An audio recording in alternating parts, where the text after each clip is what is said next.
हिंद। आज ऐसे टॉपिक को लेकर के आया हूँ जो आप लोग बहुत सुनते होंगे।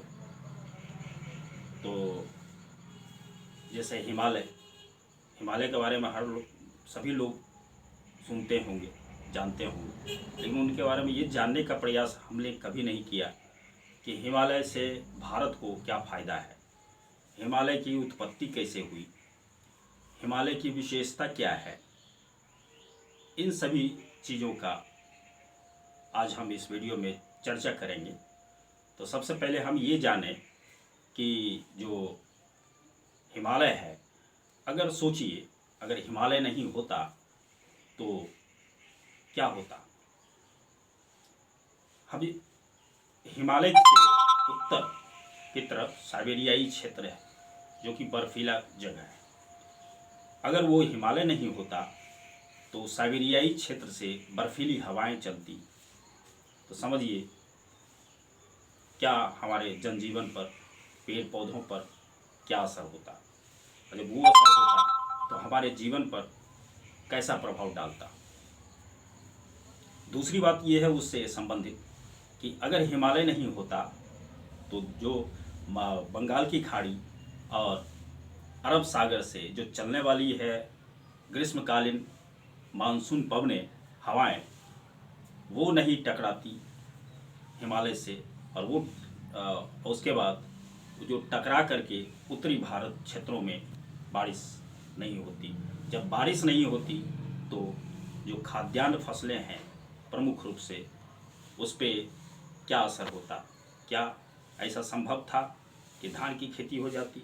जो वर्षा पे आधारित फसलें हैं, संभव था क्या असर होता? तो स्वाभाविक रूप से जो फसल है उसकी जो प्रकृति बदल जाती। तो ये फ़ायदा भारत को मिला है। अगला, अब हम ये जानें कि हिमालय जो जहाँ पर हिमालय है वहाँ पे पहले टेथिस सागर हुआ करता था।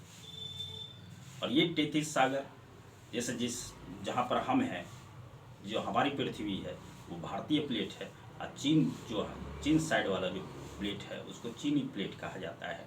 और चीनी प्लेट दक्षिण की तरफ मूव कर रही है और जो भारतीय प्लेट है वो उत्तर की तरफ मूव कर रही है। तो मूव करने से क्या होता है, जो उसकी प्लेटें हैं उसमें जो शैलें हैं, जो छोटा छोटा जो चट्टान, बड़ा बड़ा चट्टान का टुकड़ा है, वो उसमें वो गिरता गया हजारों सालों से, और वही टेथिस सागर भरता भरता जो आज हम हिमालय देख रहे हैं वही हिमालय है। वही टेथिस सागर बड़ा होकर के आज हिमालय का रूप ले लिया है। और निरंतर उसमें इस प्रकार की जो गतिशीलता है चीनी प्लेट की और भारतीय प्लेट की, वो गतिशीलता के कारण हिमालय की भी दिनों दिन उसमें वृद्धि होती जा रही है। अब ये जाने हम लोग कि हिमालय पर्वत को नवीन वलित पर्वत कहा जाता है। ऐसा क्यों? हिमालय पर्वत को नवीन वलित पर्वत इसलिए कहा जाता है कि वो जो नवीन जलोढ़ जो शैल है उसी के बलन से जो हिमालय की उत्पत्ति हुई है, इसलिए हिमालय को नवीन वलित पर्वत कहा जाता है।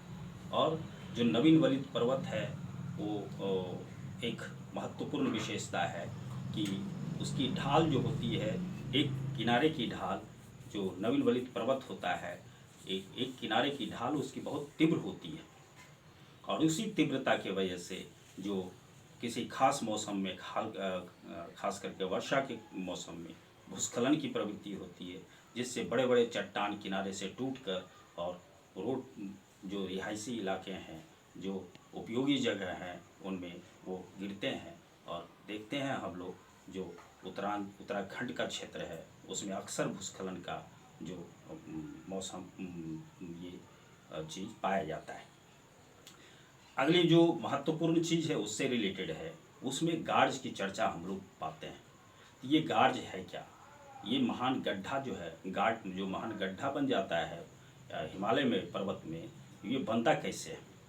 तो वो नदियों के द्वारा, जैसे पहले भी जो तिब्बत क्षेत्र से नदियाँ चलती थी, तो हिमालय उसी नदियाँ जो पहले वाली नदियाँ थी उसके द्वारा बड़े बड़े गड्ढे का निर्माण किया गया था, जो कि अब भी हिमालय में उस तरह का देखा गया है।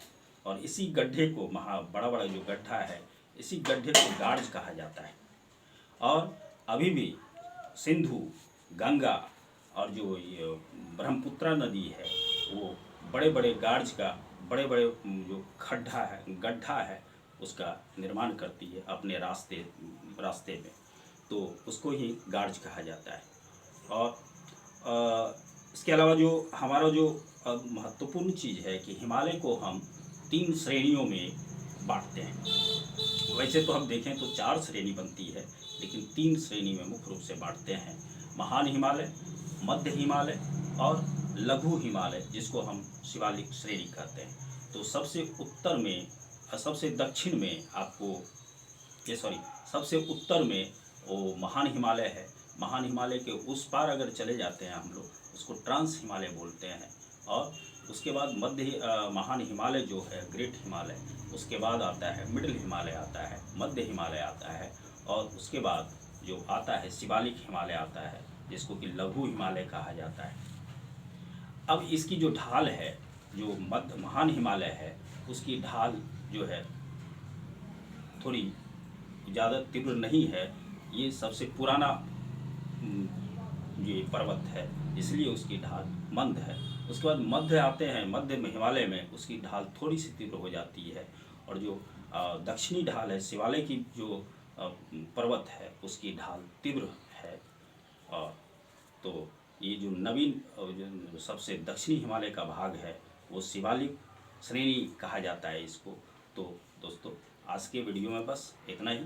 नेक्स्ट वीडियो में हम लोग फिर इसी प्रकार की चीज़ों को लेकर के आऊँगा। Thank you.